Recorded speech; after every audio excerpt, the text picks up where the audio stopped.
Triệu Lệ Dĩnh xuất hiện ở Chiết Giang với mái tóc dài xoăn, trông trẻ trung hơn hẳn. Cánh tay săn chắc và vòng eo thon gọn của cô ấy rất thu hút ánh nhìn. Trong nhận thức của công chúng, Triệu Lệ Dĩnh luôn xuất hiện với mái tóc ngắn gọn gàng, đôi khi toát lên vẻ chuyên nghiệp, đôi khi lại tươi trẻ. Tuy nhiên, tại sự kiện ra mắt sản phẩm mới của Jinzuen được tổ chức riêng tại Hang Châu Bay, Jinzuen, Chiết Giang, vẻ ngoài của cô đã phá vỡ mọi định kiến. Chiếc váy dài màu xanh lam, kết hợp với mái tóc dài xoăn lãng mạn, đơn giản là tuyệt đẹp. Trong những bức ảnh chưa chỉnh sửa, vòng eo thon gọn đến khó tin của cô càng làm nổi bật vóc dáng tuyệt vời, khiến người ta không thể đoán được cô đã 36 tuổi. Ngay khi tin tức được lan truyền, chủ đề này nhanh chóng trở thành xu hướng trên Weibo, với cư dân mạng thốt lên, cô ấy đẹp không thể diễn tả bằng lời. Tại sự kiện này, vẻ ngoài lộng lẫy và phong thái chuyên nghiệp của Triệu Lệ Dĩnh đã giúp cô chiếm được vị trí trung tâm, chắc chắn là điểm nhấn của toàn bộ sự kiện.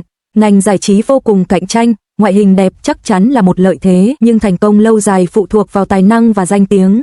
Kể từ khi ra mắt, Triệu Lệ Dĩnh đã chứng minh được năng lực diễn xuất vững chắc qua các tác phẩm như Câu chuyện Minh Lan và Gió thổi nửa mùa hè, thành công chuyển mình từ một nữ diễn viên trẻ nổi tiếng thành một nghệ sĩ gạo cội được kính trọng. Vẻ ngoài lộng lẫy lần này chỉ là một điểm nhấn nhỏ trong sự nghiệp của cô. Khán giả đang háo hức chờ đợi các dự án tương lai và những màn trình diễn ấn tượng hơn nữa của cô. Từ gu thời trang tinh tế đến thái độ chuyên nghiệp trong các hoạt động quảng cáo, Triệu Lệ Dĩnh thể hiện sự tận tâm và cam kết trong mọi việc mình làm. Từ một cô gái thôn quê bình thường đến một nhân vật có tên tuổi trong ngành giải trí, nỗ lực mà cô ấy bỏ ra là không thể tưởng tượng nổi. Giờ đây ở tuổi 36, Triệu Lệ Dĩnh vẫn tiếp tục vượt qua giới hạn của bản thân, thử sức với những phong cách mới, dự án mới và lĩnh vực mới. Tinh thần dám thử thách bản thân này là điều mà mọi người nên học hỏi.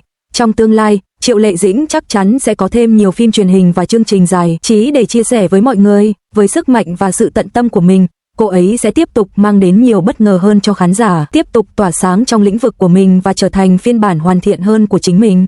Thị trường phim truyền hình trong nước quý 1 năm 2026 phân cực mạnh, với Tiểu thị đình đại sự và Theo đuổi ngọc trở thành tâm điểm chú ý.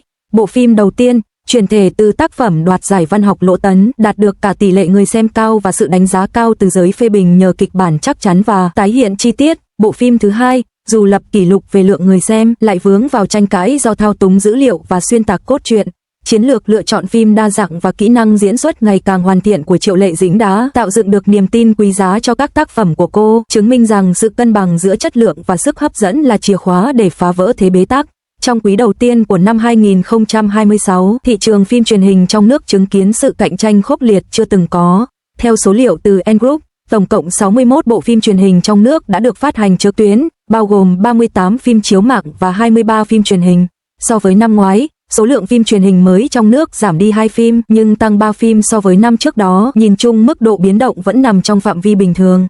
Tuy nhiên, một thống kê đáng chú ý cho thấy thực tế khắc nghiệt của thị trường. 10 bộ phim truyền hình hàng đầu chiếm 58,6% tổng lượng người xem trong cả quý. Điều này có nghĩa là 51 bộ phim còn lại phải cạnh tranh để giành lấy chưa đến một nửa lượng người xem. Hiệu ứng của các bộ phim hàng đầu cực kỳ mạnh mẽ và sự phân cực là rõ ràng. Giữa những ồn ào đó, một cái tên liên tục xuất hiện trong tâm điểm bàn luận, Triệu Lệ Anh. Vai diễn chính của cô trong Tiểu thị xã đại sự và bộ phim cổ trang Theo đuổi ngọc là những vai diễn ấn tượng nhất. Cả hai đều đạt chỉ số rating phát sóng vượt quá 81 điểm, vững chắc đưa chúng vào nhóm phim hàng đầu. Tuy nhiên, không giống như Tiểu thị xã đại sự, bộ phim duy trì được sự nổi tiếng giữa những tranh cãi. Theo đuổi ngọc lại gặp phải tình trạng khởi đầu cao, kết thúc thấp, điển hình. Một câu chuyện có thật về sự sụp đổ của bộ phim truyền hình ăn khách gây tranh cãi. Bộ phim truyền hình lịch sử Theo đuổi ngọc đã có một khởi đầu hoàn hảo. Ra mắt trên cả hai nền tảng vào ngày 6 tháng 3, phim đã đạt được thị phần 16,1% trong ngày đầu tiên và điểm đo bần ban đầu tăng vọt lên 8,9, giúp phim giành được danh hiệu ngựa ô của phim tình cảm lịch sử năm nay từ nhiều người. Tuy nhiên, khoảnh khắc vinh quang của phim chỉ kéo dài trong chốc lát. Bộ phim này đứng đầu bảng xếp hạng chỉ số lượt xem hàng quý và tạo xu hướng trên Weibo hơn 1.200 lần, chứng tỏ khả năng thu hút khán giả mới mạnh mẽ. Tuy nhiên, điểm đo bần của phim chỉ đạt 6.6, với nhiều ý kiến trái chiều. Điểm đo bần đã giảm mạnh từ 8 tháng 9 xuống 6.6, trải qua hơn 130.000 lượt đánh giá đầy biến động. Ban đầu, nhờ sự ủng hộ của những người hâm mộ nổi tiếng, điểm số đã tăng vọt lên 8.9, nhưng sau đó nhanh chóng giảm xuống 5.3 khi có thêm nhiều khán giả thông thường và giới phê bình tham gia bình chọn, cuối cùng ổn định ở mức 6.8. Đáng lo ngại hơn nữa, một số cư dân mạng đã phát hiện ra dữ liệu bất thường liên quan đến loạt phim với việc lượt nhấp chuột của người không phải thành viên được tính là hoàn thành chỉ sau 2 giây, và tiếp thị chiếu phim độc quyền trực tuyến cho thấy sự nổi tiếng giả tạo đang được sử dụng để tác động đến xếp hạng. Các quan chức Double đã nhanh chóng phản hồi, tuyên bố rằng họ đã kích hoạt các cơ chế chống gian lận để làm sạch các xếp hạng bất thường và các bình luận ác ý. Những vấn đề của Theo đuổi Ngọc không phải là trường hợp cá biệt. Bộ phim Mùa đông qua, mùa xuân đến của Trịnh Tiểu Long cũng rơi vào vòng xoáy tranh cãi. Bộ phim này từng đứng đầu bảng xếp hạng tỷ lệ người xem, có lúc vượt quá 3%, nhưng điểm Double chỉ đạt 6.1, tạo nên tình huống hai thái cực kỳ lạ. Những điểm gây tranh cãi giữa người xem rất trùng lặp. Thứ nhất, việc khắc họa thời đại không chính xác. Năm 1993, mức lương trung bình hàng tháng của công nhân thành thị ở Bắc Kinh chỉ là 376 nhân dân tệ, vậy mà các nhân vật chính trong phim có thể dễ dàng cho người khác vay 50 nhân dân tệ, và nữ chính mang theo 2.000 nhân dân tệ tiền mặt khi đi dạo trên đường phố Bắc Kinh. Hơn nữa, những người trẻ trong phim ở trong những khách sạn nhỏ sang trọng với tường trắng tinh và cây xanh tươi tốt, khiến cư dân mạng bình luận gay gắt rằng họ không phải là những người lang thang ở Bắc Kinh, mà là các nhân vật chính trong phim thần tượng với vali hành lý. Bắt đầu chuyến du lịch văn hóa kéo dài 3 tháng trong các con hẻm. Bước đột phá về chất lượng trên toàn bộ chuỗi sự kiện, những sự kiện lớn tại một thị trấn nhỏ. Giữa những lời than phiền lan rộng về một bộ phim, khởi đầu hoành tráng, kết thúc tẻ nhạt, sao thị trấn nhỏ, sự kiện lớn sao đã đi theo một con đường khác. Vào tối ngày 10 tháng 1 năm 2026, khung giờ vàng của CCTV8 đã chào đón tác phẩm xuất sắc này. Bộ phim ngay lập tức trở thành hiện tượng khi ra mắt, vượt mốc 2% lượng người xem chỉ trong 10 phút và đứng đầu bảng xếp hạng của kênh trong vòng 15 phút, đạt đỉnh điểm 2,63%.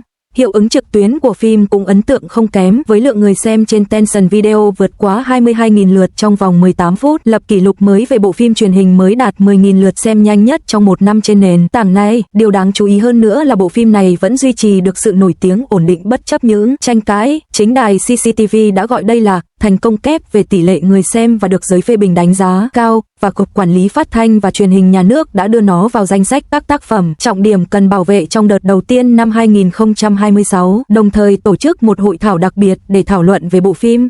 Các chuyên gia ca ngợi bộ phim vì kể một câu chuyện lớn về thời đại thông qua những câu chuyện nhỏ, phá vỡ khuôn mẫu của các bộ phim truyền hình chính thống. Thành công của Thị trấn nhỏ, sự kiện lớn không phải là ngẫu nhiên.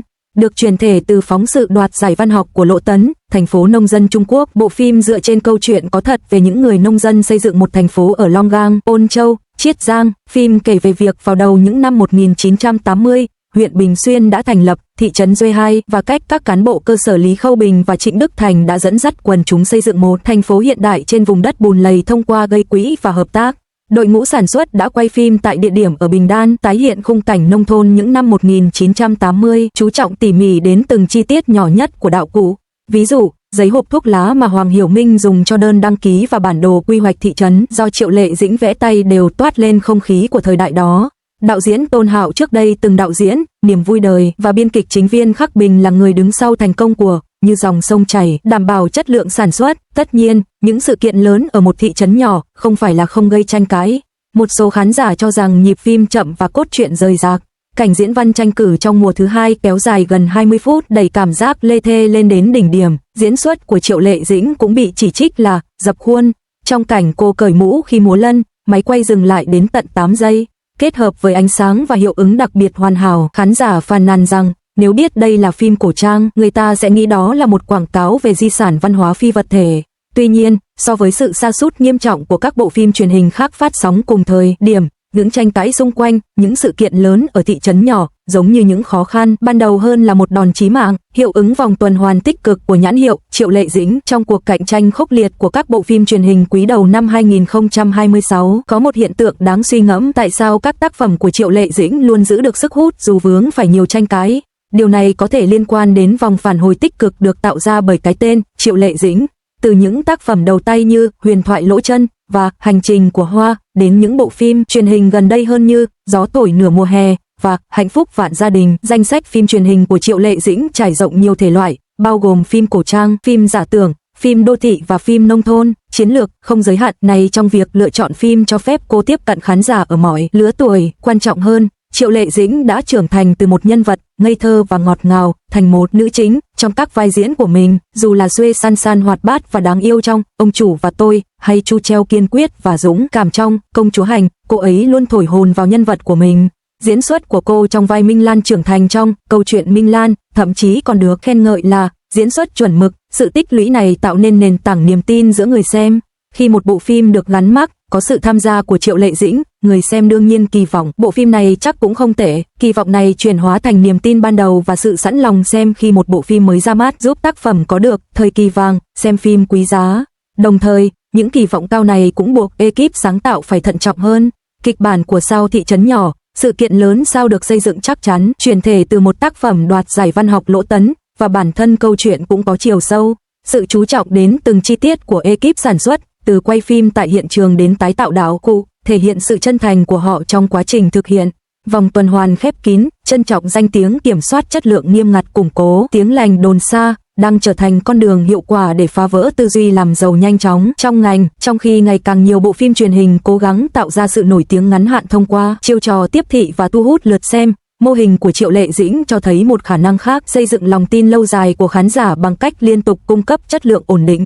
Cuộc tranh luận về việc xác định nguyên nhân thành công và triển vọng ngành thành công của những sự kiện lớn ở một thị trấn nhỏ là nhờ sức hút cá nhân hay nhờ chất lượng của bộ phim, có lẽ không có câu trả lời chuẩn mực cho câu hỏi này, nhưng mối quan hệ bổ sung giữa hai yếu tố này là không thể bỏ qua. Dữ liệu cho thấy bộ phim Những sự kiện lớn ở thị trấn nhỏ đã đạt tỷ lệ người xem vượt quá 2% chỉ trong vòng 10 phút sau khi phát sóng và đứng đầu bảng xếp hạng của kênh trong vòng 15 phút, đạt đỉnh điểm ở mức 2,63%. Thành công này chắc chắn có được nhờ sức hút cá nhân của Triệu Lệ Dĩnh. Tuy nhiên, nếu không có kịch bản chắc chắn, khâu sản xuất xuất sắc và diễn xuất tận tâm, sức hút đó khó có thể chuyển hóa thành sự yêu thích xem phim bền vững. Trong khi đó, tình trạng khởi đầu hoành tráng, kết thúc tồi tệ của các bộ phim truyền hình khác lại phơi bày chính xác những vấn đề sâu xa trong thị trường phim truyền hình nội địa hiện nay, quá phụ thuộc vào tiếp thị trước khi sản xuất và bỏ bê việc trau chuốt nội dung, theo đuổi doanh thu ngắn hạn mà bỏ qua danh tiếng lâu dài, mù quáng tin tưởng vào các ngôi sao nổi tiếng và coi thường chất lượng kịch bản. Thị trường phim truyền hình trong quý đầu tiên năm 2026 đã gióng lên hồi chuông cảnh tỉnh cho ngành công nghiệp này. Dữ liệu từ N-Group cho thấy 45,9% phim truyền hình có chỉ số phát sóng dưới 60 điểm, cho thấy dù các phim truyền hình hàng đầu rất mạnh, thị trường vẫn có nhu cầu về các chủ đề độc đáo và nội dung sáng tạo. Các phim như Nữ thần công lý, Góc nhìn truy tố phi thường và Đêm sâu thẳm, dù không có lượng người xem cao, đều đạt rating Double trên 7.5, chứng minh rằng chỉ cần nội dung chất lượng, phim có thể thu hút khán giả trung thành ngay cả khi không có sự hỗ trợ của các ngôi sao nổi tiếng. Những sự kiện lớn ở một thị trấn nhỏ có thể không phải là một tác phẩm hoàn hảo, nhưng nó cung cấp một hình mẫu để tạo nên sự đột phá, thu hút khán giả ban đầu bằng sức hút của các diễn viên dựa trên nội dung chất lượng, giữ chân khán giả bằng chất lượng và cuối cùng là đạt được sự cân bằng giữa tính nổi tiếng và hiệu ứng truyền miệng. Trong thế giới ngày nay, nơi mà các công thức và phương pháp hướng đến lưu lượng truy cập đang dần mất đi hiệu quả, những người làm việc nghiêm túc sẽ nhận được sự đáp trả từ thời đại, và lời kêu gọi của thị trường về tính chuyên nghiệp và sự tôn trọng nội dung đang trở nên cấp thiết hơn bao giờ hết.